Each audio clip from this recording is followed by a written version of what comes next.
মক্কার কুরাইশ নেতাদের এক সিক্রেট মিটিং। উদ্দেশ্য রাসূলুল্লাহ সাল্লাল্লাহু আলাইহি ওয়াসাল্লামকে হত্যা। কারণ নবুয়তের 13 বছরে রাসূলুল্লাহ সাল্লাল্লাহু আলাইহি ওয়াসাল্লাম ইসলামের দাওয়াতের মাধ্যমে মক্কায় এক আলোড়ন সৃষ্টি করেছেন। এতে কুরাইশ মুশরিকরা চরম দুর্ভাবনায় পড়ে যায়। তারা একের পর এক ব্যর্থ চেষ্টা চালাতে থাকে। আর কোনো উপায় না পেয়ে চিন্তা করে, যদি তাকে আজ থামানো না যায় তাহলে ইসলামের আলো আমাদের ধ্বংস করে দিবে। তাই একটাই পথ, তা হলো হত্যা।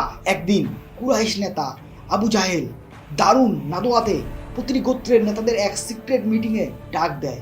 সবাই সেই সিক্রেট মিটিংয়ে হাজির হয়। কুরাইশ নেতা আবু জাহেল তাদের বলে, মোহাম্মদকে যদি আমরা জীবিত থাকতে দেই তাহলে সে আমাদের ধর্ম, আমাদের ক্ষমতা শেষ করে দিবে। আর মোহাম্মদকে যদি আমরা মেরে ফেলি তাহলে ইসলাম শেষ হয়ে যাবে। আমাদের বাপ দাদাদের ধর্ম নিয়ে আর কেউ বাড়াবাড়ি করবে না।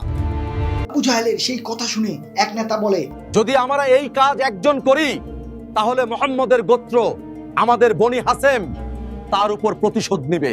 আবু জাহেল প্রত্যুত্তরে বলে, আমরা প্রতিটি গোত্র থেকে একটি করে যুবক নিব, তাহলে বনি হাসেম কারো বিরুদ্ধে লড়তে পারবে না। ভয়ঙ্কর এই গুপ্ত হত্যার পরিকল্পনার মধ্য দিয়ে তারা সিদ্ধান্ত নেয় আজ মধ্যরাতেই তারা নবীজির ঘর ঘিরে ফেলবে এবং ভোরে নবীজি বের হলে তার উপর ঝাঁপিয়ে পড়বে এবং তাকে হত্যা করবে। তারা পরিকল্পনা মোতাবেক রাসূলুল্লাহ সাল্লাল্লাহু আলাইহি ওয়াসাল্লামের ঘর ঘিরে ফেলে আর ভোর হওয়ার অপেক্ষা করতে থাকে।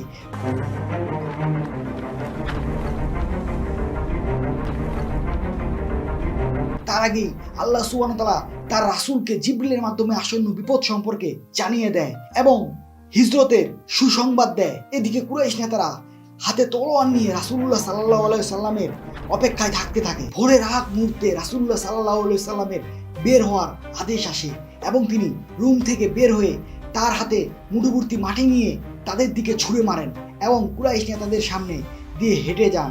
আল্লাহ তাদের চোখের সামনে দিয়ে দিল এক অন্ধকারের পর্দা।